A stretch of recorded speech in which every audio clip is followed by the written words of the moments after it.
Thank you. I'm Patti. I'm an alcoholic. And I'm grateful to be sober. I'm grateful to be in a meeting of Alcoholics Anonymous. I want to thank my friend Bob for inviting me and giving me an opportunity to participate in my recovery. And boy, this room is full of people who I know and who I love. George, who I'm aiming to be my next ex-husband, sitting up in the front.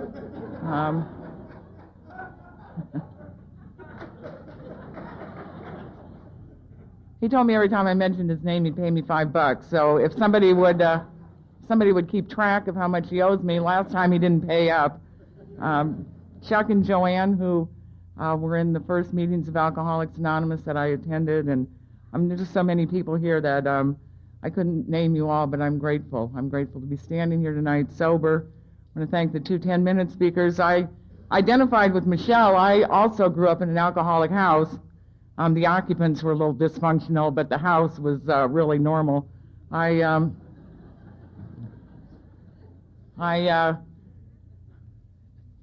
did not aim for Alcoholics Anonymous. That wasn't what I was going for at birth, but I'm grateful to have arrived here. I was driving up from Southern California and, with cruise control on because I have a formerly speeding problem. I was going to a work-related meeting one morning, and I was driving along the Southern California freeways at a pretty good clip. If you can get a speeding ticket on the Southern California freeway, you're doing good. And I was as I was on my way to this meeting, the red light came on behind me, and I know what that means. It means pull over. And I pulled over, and the officer came up and told me I'd been speeding. And I said, well, I wasn't the fastest car on the road. And he gave me the ticket anyway. And I decided to go to court because I was indignant. I wasn't the fastest car on the road. And I went to night court. I didn't want to miss work by going to court. So I went to night court in Pomona. And if you're ever in Southern California, I want to tell you, Pomona is not the place you want to shoot for. And you don't want to go there at night. But I went to night court in Pomona, and all the criminals and I were in there. And the judge said the people that were going to plead guilty, they were going to go first. So everybody who pleaded guilty went first, and then he dealt with some other people, and then he called my name, and he asked me if I was innocent or guilty, and I said, well, I wasn't the fastest car on the road. Apparently that wasn't one of my choices. He asked me again, and I once again answered I wasn't the fastest car on the road, and so he suggested I go sit down, and he worked on everybody else, and it was just me and this other guy over there, and got to be my turn again, and he asked me again, guilty or innocent, and I had what I know tonight is a moment of clarity, because I was standing there and I thought, not one of the fastest cars on the road is not one of the answers. And I share that with you because what I suffer from is alcoholism. I don't suffer from alcoholism. I suffer from alcoholism. And my ism tells me that I'm bigger than the rules. My ism tells me that, the speed limit says 55, but that doesn't mean me. No parking at the curb, the white curb is for arriving and departing passengers only, no parking, it doesn't mean me. The handicap part, well, it doesn't mean me, I'm only running in for a minute. And my disease tells me I'm bigger than the rules. I wasn't the fastest car on the road, but the truth was that I was exceeding the speed limit. And I had that moment of clarity standing, well, I figured the judge didn't want to hear it. He was already just a little bit annoyed with me, and so I pled guilty, and I had to go to traffic school. I haven't had a traffic ticket in over 24 years at that time, and I didn't know what traffic school was, and now that I know, I never want to go back. So I drive on, I put it on cruise, and I'm going the speed, and you know how many people flip you off when you're doing the speed limit?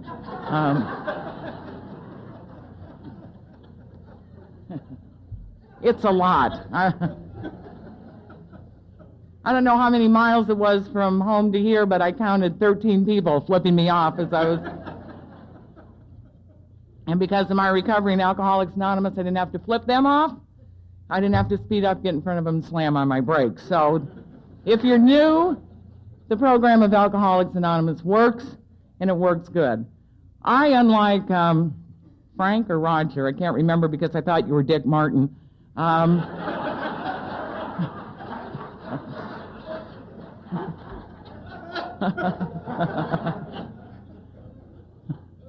Unlike our second 10-minute speaker, I do remember my first drink. I had my first drink of alcohol when I was 13 years old. I'm sorry I waited that long, but I didn't know what alcohol would do to me or for me. As far as I can recall, I never thought about drinking one way or another. I never thought I wouldn't drink. I didn't think I can't wait until I drink. I just never really thought much about alcohol one way or another. And yet when I was 13 years old, I was on a camping trip with a group of girls. We were camping on the beach just south of Oceanside in Southern California. And when we got into the tent that night, I had a bottle of vodka in my pillowcase. And to this day, I don't know where that bottle came from. I often have said it was the grace of God, but I can never be sure. But I remember pulling the bottle out, and I remember being excited about having it. And I don't know about anybody else in Alcoholics Anonymous, but I never had resentments until I came to Alcoholics Anonymous. And I never had resentments out there. How about you? I mean, I dealt with them right now. But one of my early resentments in Alcoholics Anonymous was I heard folks talk about their first drink. And they talked about taking the drink, and they felt the warmth in their mouth. And I don't know, somehow they felt it as it went down their throat. They could track it as it went down, and it hit their stomach.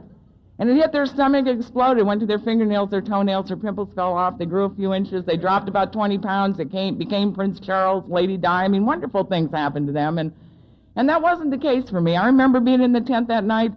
I remember pulling the vodka out of the pillowcase, and I remember asking if anybody wanted any of it. And they didn't. And the reason they gave me for not wanting it is all we had to mix with it was root beer or grape soda. And I said, well, so what? And I took off the top, and I drank half the bottle, and I looked around the tent, and nothing had gotten different, nothing had changed.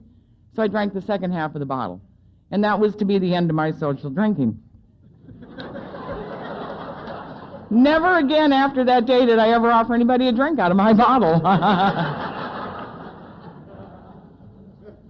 And the only thing that happened to me was after about 15 minutes I had to go to the bathroom. And it's my belief tonight that after about 15 minutes, if you were to drink a quart of anything, you would have to go to the bathroom. And I remember getting out of the tent, and I shuffled down to the outhouse, and I went in and went to the bathroom. And when I got done, I went to get up. I realized I was absolutely, totally, 100% paralyzed to the toilet seat. I couldn't blink. I didn't feel my heart beating. I couldn't move, and I was overcome with a sense of fear. And, of course, the fear was that somebody else was going to have to come use that outhouse, and there I was, paralyzed to the toilet seat. And I don't know how we intuitively know things, and I intuitively sort of knew that the body was made up of energy, and I somehow figured that if I could gather my energy, I would be all right. So I've often said it was my first formal meditation, because I sat and I gathered my energy. And when it seemed to be all centrally located, when it seemed to be all in one place, I just sort of fell off the toilet, out the door, into the sand, and started crawling back to the tent. Now, of course, since coming to Alcoholics Anonymous, I've discovered that my entire problem that night was my attitude. If my attitude would have been right, I could have had a fantasy. I was in the Marines, I was being dive-bombed as I was trying to get back to safety, and if my attitude would have been right, it could have been a wonderful experience. Now, in my own defense, I have to say that my pants were still down at my ankles. I had started to get sick. I couldn't quite get through it. I couldn't get around it. And I think under those circumstances, it's a little difficult to have a good attitude. I did somehow manage to get back to the tent. I fell in and I passed out. And when I came to in the morning, I realized nobody was in the tent with me, and I couldn't figure out where they went. So I looked around and I noticed I'd been sick all night long. I'd hit the top of the tent, the side of the tent. Like, right, you've never been sick. The floor, I hadn't missed a square inch, and quite frankly, I don't want to be in the tent either, so I got out of there. And that was my first drink of alcohol. And it was the most wonderful, amazing, incredible, fabulous, magnificent spiritual experience I'd ever had. And it must have been because I put some amount of alcohol into my body from that day until the day I came to the doors of Alcoholics Anonymous. And I didn't always drink the kinds of things that you would classify as a beverage. I drank a lot of vanilla extract. I can remember, I used to buy it by the six-pack, and I remember the day the guy at the market called me over and he said, "Patti, I can't let you buy vanilla extract anymore." He said, "I can't believe anybody bakes as much as you do." And I got cut off from that supply. I drank a lot of mouthwash. I drank a lot of perfume. Taboo used to be my after-dinner drink of choice. I still have a weakness. If you're wearing it, I may follow you too closely, and if I start lapping at your neck, just brush me aside. I'll be all right. But I'm often tempted, when I share, I'm often tempted to introduce myself and say, I'm Patti and I'm a pig. Because I drank, shot, snorted, shoved, crammed, rammed, anything into me that made me feel different than how I felt. But alcohol is my drug of choice. I love alcohol. I love everything about it, how it looks, how it sounds, how it sweats, how it tastes. I love everything about alcohol. And what drug of choice means for me is if there's some Jack Daniels here, some Valium, some cocaine, some marijuana, some stuff, drug of choice means I drink the Jack Daniels first, and then I do everything else. And when I was, I told that story a couple of times. My home group is the Thursday women's meeting at the Canyon Club. I go there. It's a very sick meeting. I go there because I look healthy. And I'd shared that story a couple of times. So on my 12th birthday in Alcoholics Anonymous, the women in that group, and we don't usually give gifts, but the women in that group brought me a pig as a birthday present. And boy, it was a Thursday. Unfortunately, I was going out of town for the weekend. I said, geez, I don't know what to do with my pig for the weekend. And so the secretary of the meeting took it home with her for the weekend, and then it got arrested on the beach Sunday. She took it down to the beach, and it got arrested. And I came back to town, and nobody would talk to me about the pig. And then Thursday at the women's meeting, there was a copy of the Laguna Beach paper, and there was a little picture of my pig, and it said, Patti the pig goes to jail. I thought, well, of course. Like mother, like daughter. So since I talked about introducing myself as I'm Patti and I'm a pig, and they gave me a pig, now on Thursdays at that meeting I say I'm Patti and I drank like a Mercedes-Benz.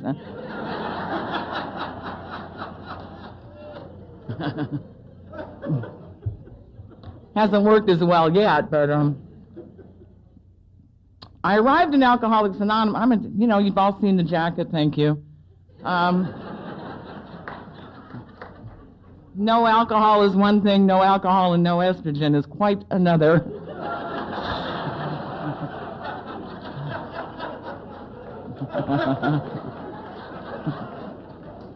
I may take more off as I go along, just some old ideas die hard.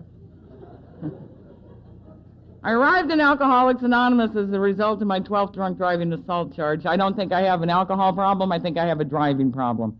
I've always had a driving problem.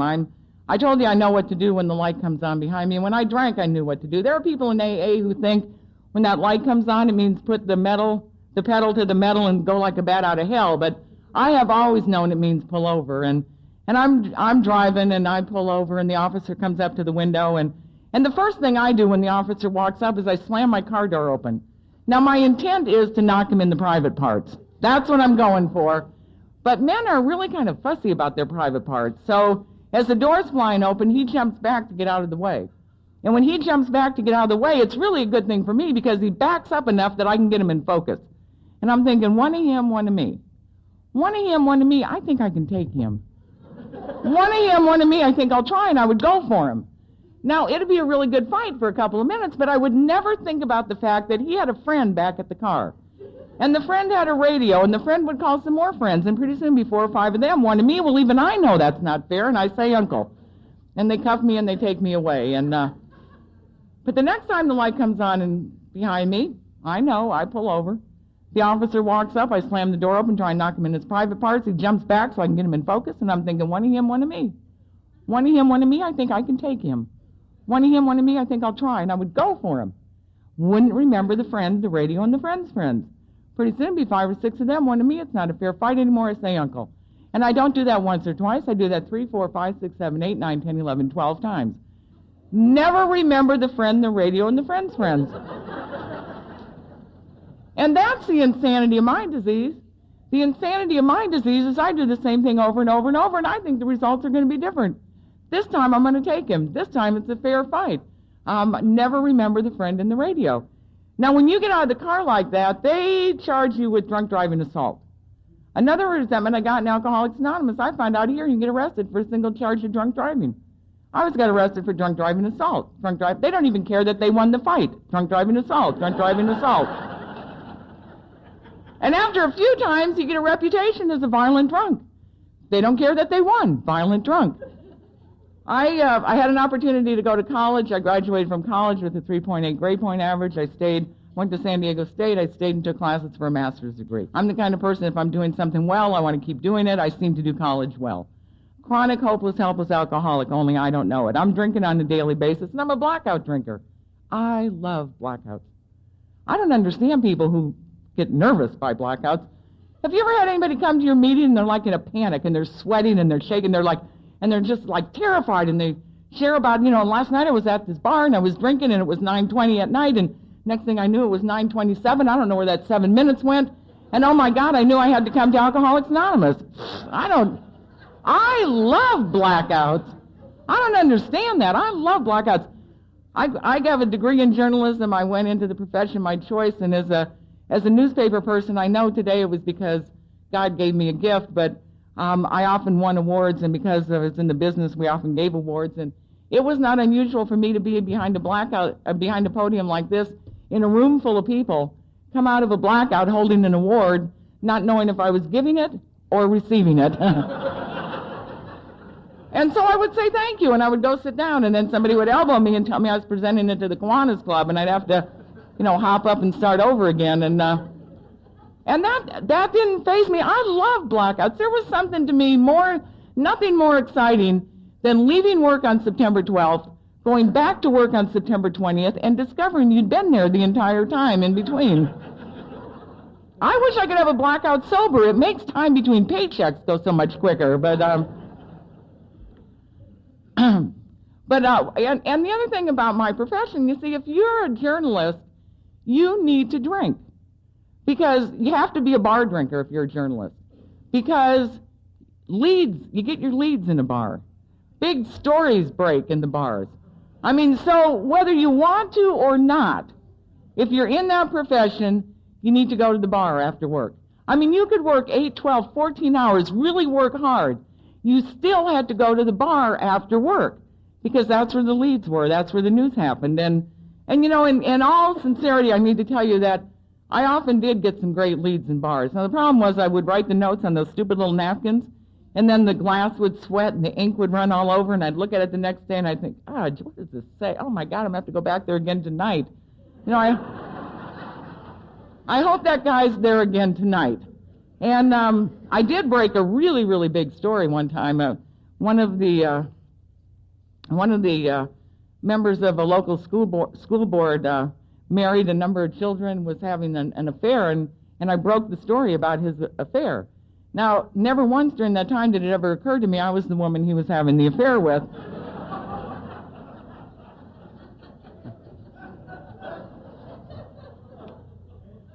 That didn't register, but the problem with alcoholism, some things just sort of miss a cell somewhere along the line.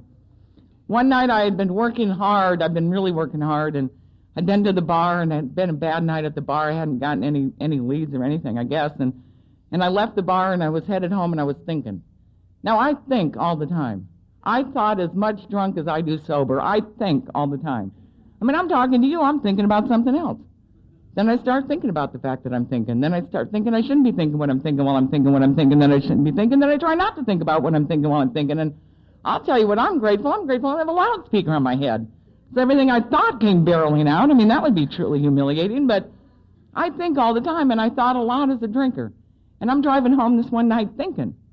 And as I'm driving home, I turned left onto my street. Well, just as I turned left onto my street, my power steering went out. Slammed into a car on the left-hand side of the street. Of course, I panicked, turned the wheel just a little to get in the middle, and I slammed into a car on the right. Then I slammed into one on the left. Then I slammed into one on the right.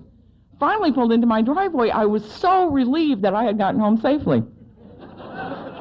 I just sat there in a moment of gratitude. And after a couple minutes, I got out of the car finally, and I went into the house. I was in the house just a couple minutes, not long at all, and the doorbell rang. It's 20 after 2 in the morning. Who is visiting me now? I don't know if you had that problem, but they were always bothering me. If they would have just left me alone, I'd have been okay. It's you and they and them. It's circumstances and conditions. I don't know it's alcoholism. And I opened the door, and it's the Orange County Sheriff. I try and tell him about my car. He wants me to come out on the street. Apparently he's not mechanical. He doesn't care about my car. He's pointing down the street at all these cars that I have demolished on my way home. And he opens up the back door of his car. Now, I'm in the business. I've been on the ride-along. I don't have time for the ride-along tonight, officer. I've got to be at work early, and I'm explaining to him, and he kind of shoves me into his car. He doesn't care that I've already been on the ride-along. Apparently, he wants me to see it again. Puts me in the back seat of his car. Now, I have a reputation as a violent drunk, only I don't know it. I'm in the back of his car. He shackles my ankles. He cuffs my hands behind my back, because apparently that's what they do if you're a violent drunk. And in Orange County, our sheriffs have a screen between the front seat and the back seat. I've never understood what that's for, but they have like this metal screen there, and he starts me on the ride-along. I don't have time. I'm in the back seat. I'm telling him, I don't have time. You need to take me home. I got to be at work early. And he's ignoring me. Next thing I know, he's on the freeways headed north. And I'm still talking, and I guess I'm irritating him because he's not responding to me. And I don't know how you are when people don't respond to you, but I'm in the back seat. The devil flew in me. I honked up a big one, and I just spit right on the back of his head. I can tell you, he was not amused. He started going really fast. Wherever he is taking me to, now he's in a hurry. And he's going really fast. When his speedometer hit 100 miles an hour, he slammed on the brakes. Now I'm shackled and I'm cuffed, and I can't break the fall, and I went face forward into that metal grate. My glasses broke. I had blood everywhere, but I'll never forget that night when they were taking my mugshot. They kept referring to me as Waffle Face, because I had the... And I don't know it's alcoholism. I think it's the cops. I think it's you and they and them. I think it's circumstances and conditions. I think it's my boss. I think it's a lot of stuff. It never occurs to me anything to do with alcohol. I think I drink because I want to drink. I don't know that I don't have a choice. I don't know that at 13 years old I put alcohol into an alcoholic body, and from that day on I had no choice. I think I drink because I want to drink. I went to court, and I drank it during the time in Southern California where they didn't get their underwear in such a knot about drunk driving. I drank during the time, good thing or bad thing. I'd call my attorney, I'd pay him $1,000, which was an awful lot of money. He'd write a letter, he'd make a phone call, he'd do whatever, and that would be the end of it. But at the end of what I pray God is my last drunk driving, the days of the attorney were gone.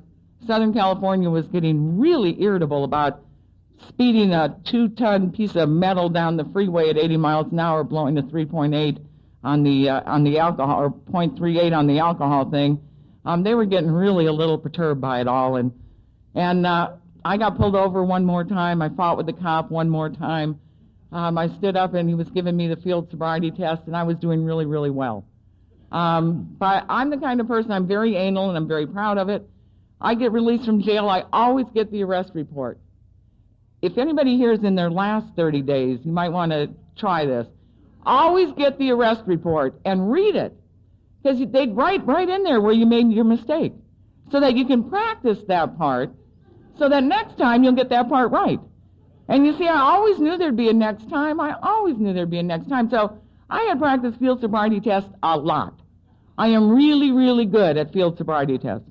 And on what I pray God was the last one, by that time I knew touch your finger to your nose meant this, it doesn't mean that. I knew how to walk, I knew the whole deal. I'd have given myself an A+, I was doing a fine job. But at the end of it, the officer asked me to say the ABCs backwards. Well, the time before I had responded with, well, I can't even do that sober. Well, then I had just confessed.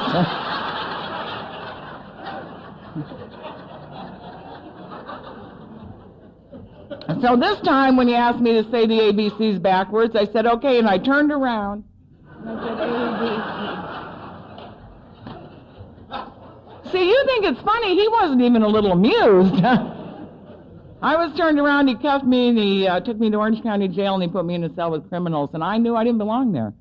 I mean, there were prostitutes in there were burglars, there were women who'd been arrested for beating their husbands, which I have never thought should be a crime, but in Southern California, they lock you up for it.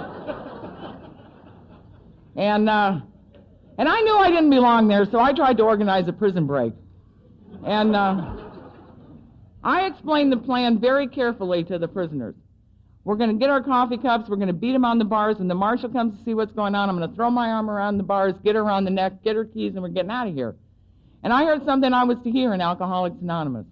One of those prisoners looked at me and she said, why don't you sit down and shut up? And I said, fine, then you all stay, but I'm getting out. Now, I was going like a mad woman on those bars. Now, there's a couple things I didn't realize with styrofoam cups. The first one is they don't make a lot of noise. The second one is the bars have a tendency to eat them up. And when the bars ate it up and it got to my knuckles and it got painful, I sat down and I shut up. They released me on an OR. I hadn't been released on an OR in a long time. I knew they were making a mistake, but you really shouldn't be the one telling them about it. I went to court on that charge. I was 26 years old. I was drunk that morning. It's the only way I went to court, the laundromat, the grocery store, to work. It's the only way I did anything. I stood there 26 years old, drunk, and because of my past record, I was being sentenced to 10 years in prison. And in the middle of sentencing me, the expression on the judge's face changed. The tone of his voice got different. And I know he was as surprised at what he was saying as I was at what I was hearing. Because he looked at me and he said, I know this won't work for you, but I'm going to offer you one more chance, and he offered me an alternative. And part of that alternative was meetings of Alcoholics Anonymous.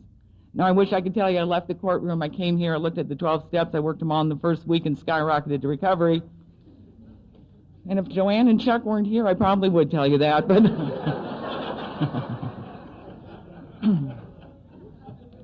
But that's not my story. I stood in court that morning trying to make a decision. Jail or the alternative? Jail or the alternative? The attorney was gone. I have the public defender standing next to me. He's putting his elbow in my ribs trying to get me to make a decision. Jail or the alternative?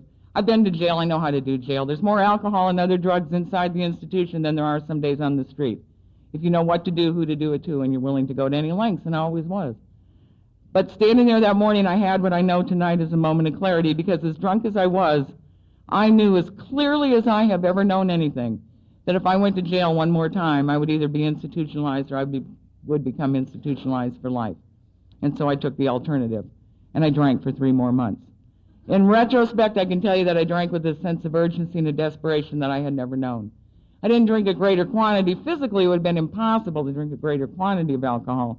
But I drank with a sense of urgency and a desperation that I had never known.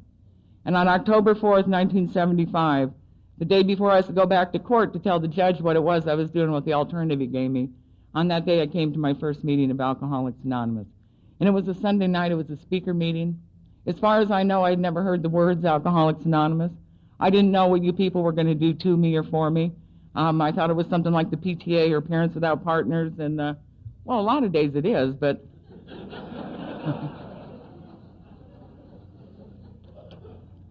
I had no idea. I went to that first meeting. I can't tell you who spoke that night, but I heard 2 things in that meeting. I heard we don't drink between meetings. I quickly looked around and I didn't see any of you drinking in the meeting. And I thought, if you're not drinking in the meeting and you don't drink between the meetings, when do you drink? And I don't know how that affects other newcomers, but it made me really nervous. I could not figure out why the judge sent me to a place where people didn't drink. I would have understood if he sent me to the Sears School of Safe Driving. I didn't understand why he sent me to a place where people didn't drink. And the other thing I heard in that meeting that night was that the answers were in the book, Alcoholics Anonymous. So after the meeting, I stole the book. I mean, God knows I need to have the answers. I can't tell you how irritated I was when I got home. I read the book when I got home. I was so irritated. Not only could I not find the answers in that book, I couldn't even find the questions. And I thought, oh, dear God, I've stolen the wrong book, and I'm going to have to go back and get the right one. And I'm a thief. It's humiliating for a thief to have stolen the wrong book. Of course, I don't know I'm a thief. I have a disease that manifests itself in justification, rationalization. I don't have a clue. No matter what it is I do, I explain it to you why it had to be that way. And as I'm explaining it to you, I'm hearing it. And as I'm hearing it, I'm believing it. And I don't know I'm a thief. I had to stay sober a while and have my sponsor tell me I'm a thief. You know, it's really critical you have a sponsor. I think it's really important you don't have a sponsor who's as emotionally involved in your life as you are. It'll irritate you sometimes, but they have a whole different perspective of your life. And my sponsor, you tell me what you think. I'm in a bar drinking. The bar closes. I find some keys. I pick them up. I go to the parking lot, and I find the car that they fit. And I'm driving home. My sponsor and the San Diego police think this is grand theft auto. I think it's alternative transportation. I just need to get home. But I'm a thief, and it's humiliating for a thief to have stolen the wrong book. So Wednesday, with 4 days of sobriety, I went to my second meeting of Alcoholics Anonymous. I went to my second meeting to get the answer book. That's the only reason I came back here. I don't think it matters why you come back. I think what's important is that you come back. I came back to get the answer book. The second meeting I went to, and Chuck and Joanne were there, It was a small discussion meeting. And in that meeting I heard, if you want what we have and are willing to go to any length to get it. And I looked around the room, and I looked around the room, and I looked around the room, and I could not figure out what it was you had that was so hot that I should be willing to go to any length to get it. I mean, think about it. Look at the person next to you. Unless you're sleeping with them, what is it? I mean, some of you had nice jewelry. If your rings were loose during the Lord's Prayer, they were mine. Some of you have nice cars. I'm a car thief. I know how to get those. Some of you have nice spouses. We all know how to get those. We don't keep them well, but we know how to get them. And then I saw him. And I truly believe there's a him for each of us. This guy was a skinny little fellow. He was bald-headed. He wore baggy pants, not like the kids do today. I don't know about in Las Vegas, but in Southern California, I work with teenagers. I think it's my penance. Oops, if any of you darlings ever hear this, I love you, I love you, I love you. I work with kids who wear pants so bad. I mean, their pants have no relationship to their body size. And honest to God, they could put a homeless family in there with them. I mean, Dick's pants weren't that big, but they were baggy, and he had tennis shoes on with no shoelaces, but the holes were there where they should have been, and he nodded out during the meeting. And I quickly assessed the situation. I figured he was shooting heroin, because folks who shoot heroin nod out. And I can probably do this thing and not drink if I can shoot a little heroin. So I found out where he worked, and the next day I snuck down to his office. And I said, Dick, I have to do this thing called Alcoholics Anonymous to stay out of jail, and I don't know how to do it. And he told me if I would go to meetings and read the book and talk to other alcoholics and not drink, so I'll guarantee you won't get drunk. And if you don't get drunk, your life will get different. And I'm grateful he told it to me that way. He didn't tell me my life would get better. He didn't tell me my relationships would get better, my family life would get better, my finances would get better, my employment situation would get better, my sex life would get better. He didn't tell me any of it would get better. And I'm grateful, because none of it has. So, a little hope for the newcomer.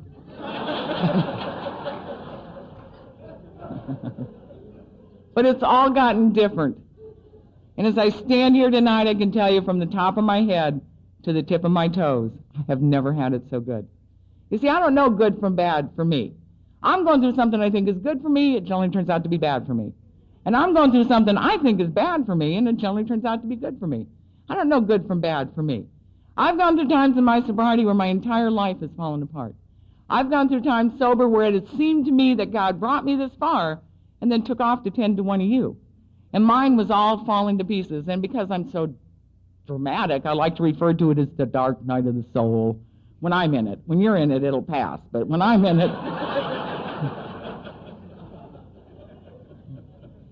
And it seems to me, but what my experience is when I'm in that place where it's all falling apart, I don't drink and I don't die. And I don't drink and I don't die, and I don't drink and I don't die, and I get far enough beyond it to every time be able to look back and in retrospect see that every time I have thought my life was falling apart, what was really happening is it was falling together. And it had to be exactly that way for God to move me to where He'd have me be. I don't let go of stuff easy. I don't surrender easily. Everything that has been removed from me has claw marks on it. I just don't let it go very easily. And it has to always be that way for God to move me to where He'd have me be. And so I don't know good from bad for me, but I know different. And every area of my life is different than it was the day I walked through the doors of Alcoholics Anonymous, and I have never had it so good. Left to my own devices, I had to shortchange myself. The only thing I came here for was to stay out of jail. That's all I wanted out of this deal. And if I'd have had it my way, I'd have shortchanged myself. If a single day in the last 24 years I'd have had it my way, I'd have shortchanged myself. There's a God that has a plan for me beyond my wildest imagination. I have a really wild imagination. Beyond my wildest imagination, there's a plan for me. I believe that, oh man, you know what? I hadn't believed another human being in a long time. And this is just my perspective, and it may or may not be true, but it's my perspective. My perspective of growing up is that people hurt me all the time. My perspective of being a child is that people disappointed me and they let me down and they hurt me. And as a small child, I'd made a decision that I didn't want to be hurt anymore.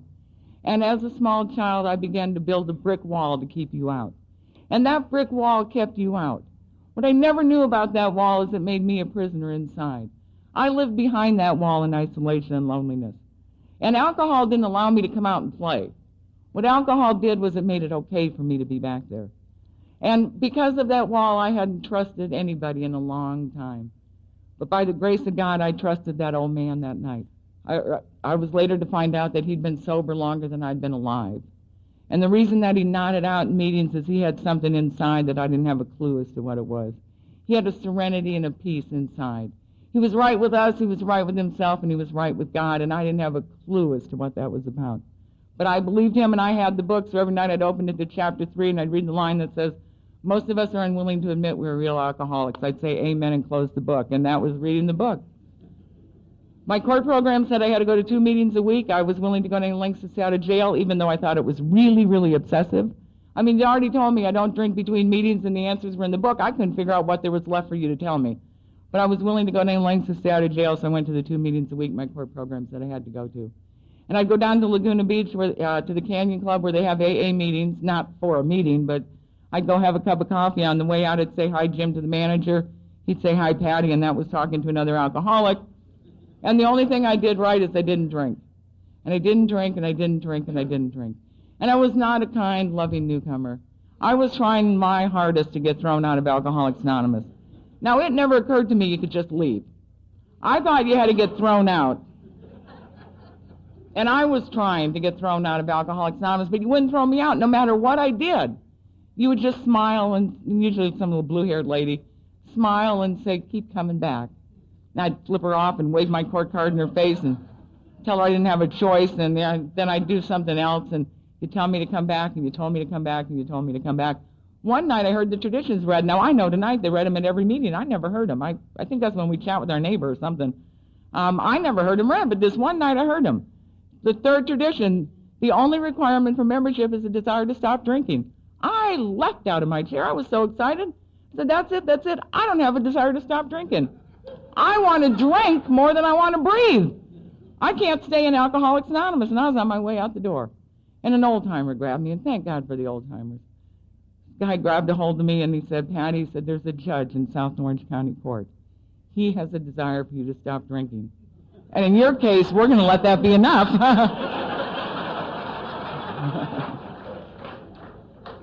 And I stayed on somebody else's desire. I don't think it matters whose desire you're here on. I don't think it matters what your motive is or what your intention is. I think what's important is that you're here. And thank God for the old-timers, and thank God those old-timers understood. And I have to tell you, that man that saved my life that night died a couple weeks ago, and we had a memorial for him on Sunday. And if it hadn't been for him, I would have left Alcoholics Not What happened to me. 8.5 months of not drinking. You know, I've been in a lot of pain in sobriety. I don't know, I think Bob's got like this Pollyanna recovery. He never has a bad moment. And the other thing I want to know, has anybody ever seen Bob without those boots on? I asked his wife earlier. She said no.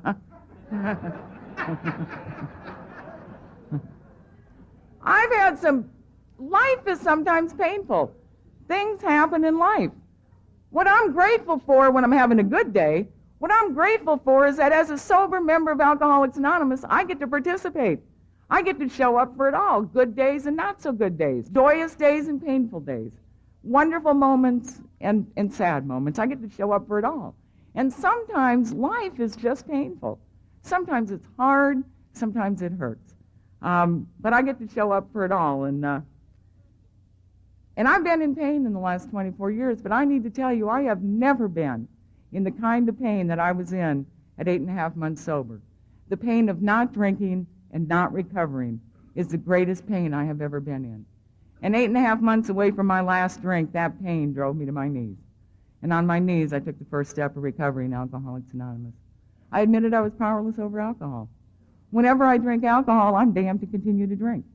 Whenever I drink alcohol, I have no choices in my life. Whenever I get into the ring with alcohol, I lose.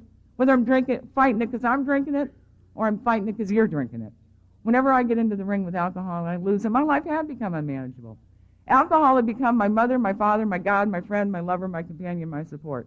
And at some point it had turned. I believe tonight it was in the middle of my first drink, but at some point it had turned. It began to strip me of self-esteem, self-worth, dignity, decency, honesty, integrity, pride, all the things we have going for us as human beings. By the time I got here, it had taken it all.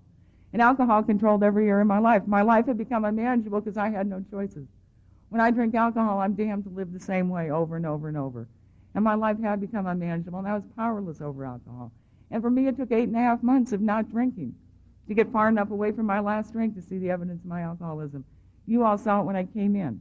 But you gave me the dignity to do what I had to do for as long as I had to do it, until I got far enough away from my last drink to see the evidence. And I'm grateful for that.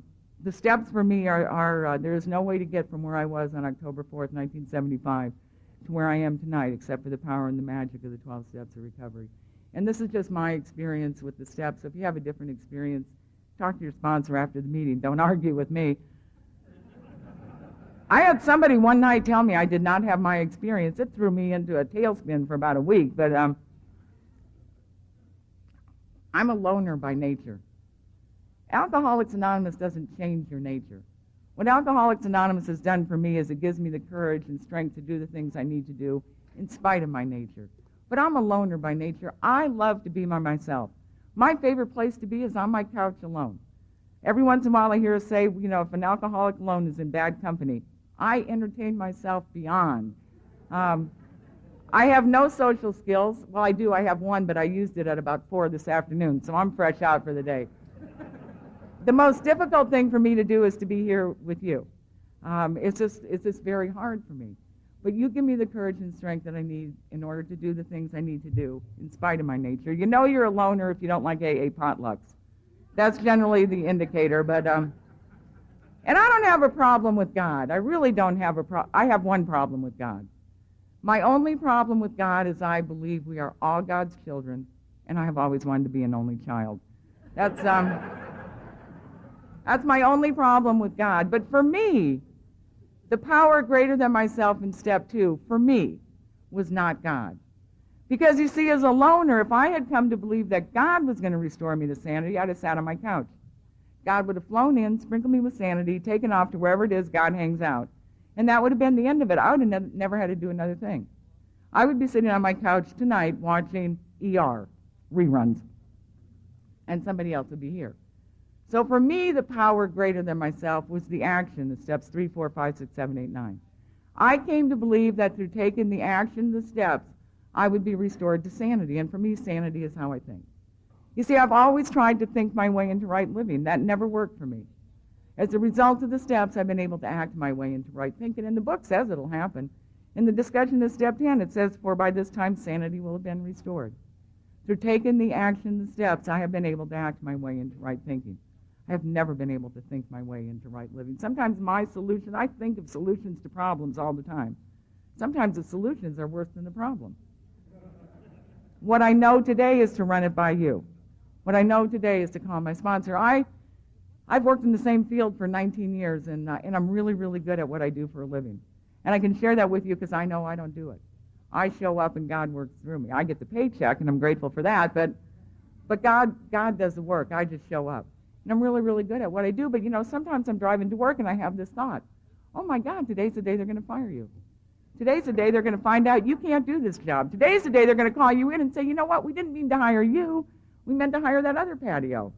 Today's the day. And I used to have that thought when I was drinking. Now, when I was drinking, I would have that thought, and I would curse them off and flip them off, and I'd start bad-mouthing them, and I'd pull into a bar, and I'd order a drink, and I'd tell the bartender about those lousy SOBs I used to work for. And I'd order another drink and tell them how their whole company was going to go down the toilet because I was no longer worked there. And I would order another drink, and I would start plotting their revenge. And I would order another drink, and I'd have their cars blown up and the building blown up. And I would never even get to work to get fired. Today I have that thought because I'm human. You see, I thought nobody told me this. This is another one of my thoughts. I thought if I worked the steps really, really, really, really hard with enough passion and zealousness, I would somehow rise above human. I would somehow float up here and never have a feeling that I judged as negative. And the truth for me in working the steps is I've come into my humanness. And as a human being, I have all the feelings human beings have. Fear, insecurity, doubt. So today when I have that thought, I have you. And I call my sponsor. Now, I don't know why. If it's her problem, it is very, very serious.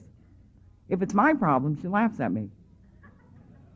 And I call her up and I tell her, today's the day they're going to fire me. And she laughs. And she says, honey, you just go ahead and go to work. After they fire you, call me back. I go to work and they don't fire me. That's my humanness, and that's the difference between then and now, is that I have you. Cowards drink and use. I did that on a daily basis for 13 years. It takes a lot of courage and a lot of strength to continue to choose to recover, and I don't have it. So I come here, and you give me the courage and strength that I need in order to choose to continue to recover. And today I have you, and I never had you before. And if I'd have had it my way, I'd have missed it. You see, I didn't come here for that. I just came here to stay out of jail. And that's all I wanted out of this field. Steps, I don't have time to talk. I love the steps. I don't have time to talk about them. I have just spent too much time being drunk, which I believe is the story of all our lives. We just spent too much time being drunk. But I wanted, step 3 for me said made a decision. The book says, although our decision was vital, it had very little permanent effect unless immediately followed by action. Make the decision, then take an action. The 4th step, I wrote my inventory. I did my 5th step with someone I didn't plan to do it with, but I think God will put us in front of the person with whom we're to share. And when I shared my story with her, that big brick wall I had built between me and you, that wall didn't fall down. 1 brick came out of that wall. But every time I've shared with another alcoholic, another brick has come out of that wall. Till tonight, I have no brick wall between me and you. I have a little styrofoam thing I throw up sometimes, because sometimes I get afraid, but I have no brick wall between me and you. I no longer live in isolation and loneliness. Step 6 and 7 for me are the miracle of Alcoholics Anonymous. We tell new people don't leave before the miracle happens, and then we don't tell them what the miracle is. The miracle for me is step 6 and 7. I went home from doing my 5th step. I opened the big book by coincidence to the part where it talks about step 6 and 7. And I started reading it. When I became aware of what I was reading, I was in the middle of the 7th-step prayer. And when I became aware of what I was reading, that prayer took the longest journey anything has ever taken for me, the journey from my head to my heart. And when I became aware of what I was reading, I knew that I believed it. And I finished reading the prayer, and the thing that it says in the book happened to me. I walked through the archway to freedom. I walked away from the person I have been all of my life to start to become the person God intended for us to be. The best I've ever described myself when I came here was an animal with latent human tendencies. That's what walked through the door. Is because the steps work and because you've been willing to share with me, I become very kind, very loving, very gentle, very caring, very nurturing. Of course, now they're telling me it's codependency and I have to recover from it. I love the person who I am. I'm tempted to write a book, Women Who Love Themselves Too Much. And I think too many people leave before that happens. Too many people leave before they give themselves that opportunity. If you're new, don't leave until then. Don't leave until you start to become the person God intended for you to be. Steps 8 and 9 for me are conventional ways of getting rid of conventional guilt. I felt guilty because I was guilty. I did a lot of things to a lot of people for one more drink. I hurt a lot of people for one more drink. The only thing I've ever wanted to do since I was in the 4th grade was be a writer. I had an opportunity to go to college. I went into that profession. I did very well, and I gave it up for one more drink. Whatever it was, if it was it or a drink, I took the drink. You or a drink, I took a drink. The job or a drink, I took a drink. The career or a drink, I took it. Whatever it was, I took the drink. I did a lot of things to a lot of people. I hear people say, you know, when they're making their list, well, I put my name on the top of the list. My alcoholism, if I put my name on the top of the list, I would never get to number 2. The amends to you, you belong there, not me. And the amends for me were not about sorry. Sorry, sorry, sorry. I'd said sorry all my life. Every time I got caught, sorry, sorry, sorry. And then sorry, sorry, sorry, and then I would do it again. Then I'd get caught, sorry, sorry, sorry, and then I'd do it again. Sorry, sorry, sorry, then I'd do it again. The amends were more than sorry. The amends for me were living my life differently. And I didn't know how to do it. I don't know how to live out there. But you shared with me how to be a mother, how to be a sister, how to be a daughter, how to be a friend. I didn't know how to do it. Did not know how to be a friend. And I started making amends, and I started living differently, except for my father. Hated my father. Grew up in an alcoholic home. My father's the alcoholic. He was abusive. My perspective is I was the target of his abuse. I hated my father. I'm not making amends to him. In fact, I would send him the big book wrapped in brown paper anonymously to his home and to his job and to the bar he drank in. And a friend of my sponsor one night said, Jesus, you're obsessed with him. And I said, well, I want him to get sober, work the steps, and make amends to me. I'm not making amends to him. I hate him. Then something happened to me. I'd stayed in Alcoholics Anonymous long enough that I'd started to know people for, more than 2 days in a row. And I started like having a friend. And I'd have a friend for a few days, but then they would annoy the hell out of me. They'd like breathe too hard or They'd ask me some stupid question like, where were you last night? Well, if I wanted you to know, I'd have told you ahead of time. And you can't be my friend anymore. But then I would find another friend. This is not the bedrock of mental health. I'd find another one, and we'd be friends for a few days, but then that person would annoy me. It's like, do something stupid, like, stupid. And I'd have to get rid of them, and then I'd have to find another friend. And I said to my sponsors, I don't know why these people annoy me so much. I mean, the rest of you seem to have these friendships. I mean, I don't get it. And she explained it to me. She said, Patti, she said, you hate your father. She said, you cannot hate one person. Hate doesn't know that it stays directed at one person. When you hate, it spreads through every relationship you're trying to have. You're never going to be able to have a relationship until you make amends to your father. So I made amends to my father, not because I want him to be my father, not because I want him to be my friend, and I want him to be my pal. I made amends to my father because I wanted to have relationships with you. Doesn't matter what my motive is. Doesn't matter what I think. There's no chapter in the book into thinking or into right motive. The chapter in the book is into action. Doesn't matter what my motive is. What matters is what my actions are. I made amends to my father, and we're not close.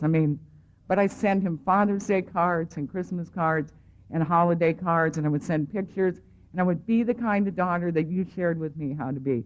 And my father got very ill several months ago, and he had cancer, and as a result of the chemotherapy, I'm not a doctor, but somehow it fried his bones, and the tumor grew, and it broke his back.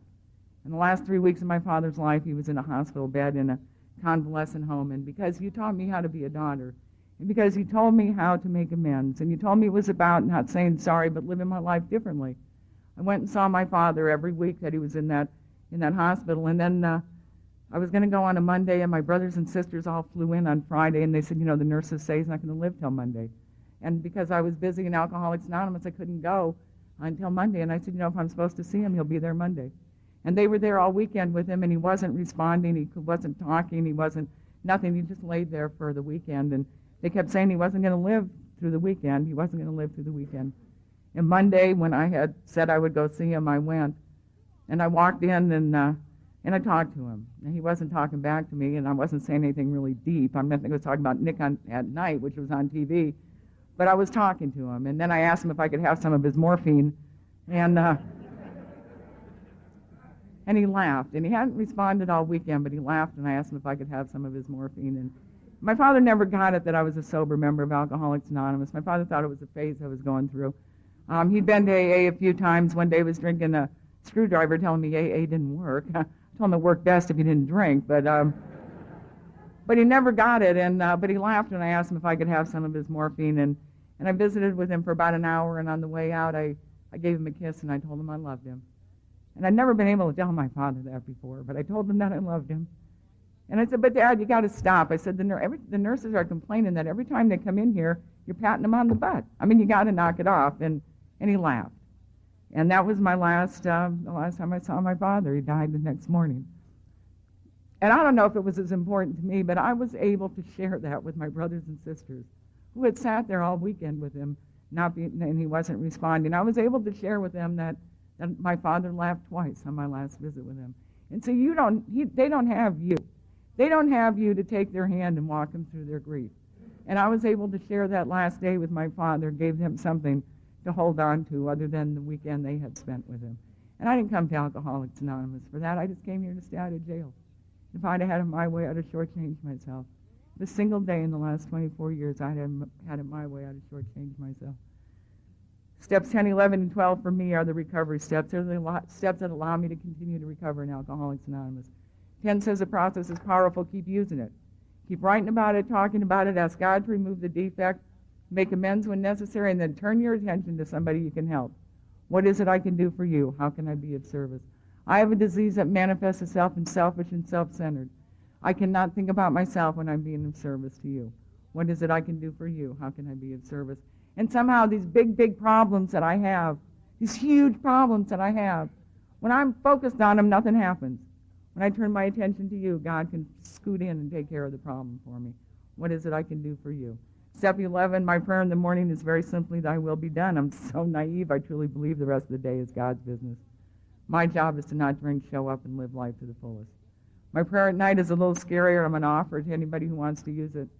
My prayer at night is, Dear God, please have people treat me tomorrow exactly the way I treated people today. And when I know I'm going to say that green light. When I know I'm going to say that prayer tonight, it will hold me in good stead. Keeps me from returning a flip-off to those people on the freeway. It keeps me from counting the number of items in the person with the 10-item or less checkout lane and telling the cashier about it. That prayer will hold me in good stead. Step 12 is the greatest gift you've ever given me. The opportunity to take a little of my past and give it to another alcoholic. To look into the eyes of another alcoholic and say, honey, you don't have to live that way anymore. Take my hand, come with me, sit in the middle of Alcoholics Anonymous. And you don't have to live that way a day at a time. I'm going to end with a story before the yellow light goes on. It's a story of the man that goes to see St. Peter, and he asks St. Peter to show him heaven and hell. St. Peter takes him to a room, and it says hell on the door.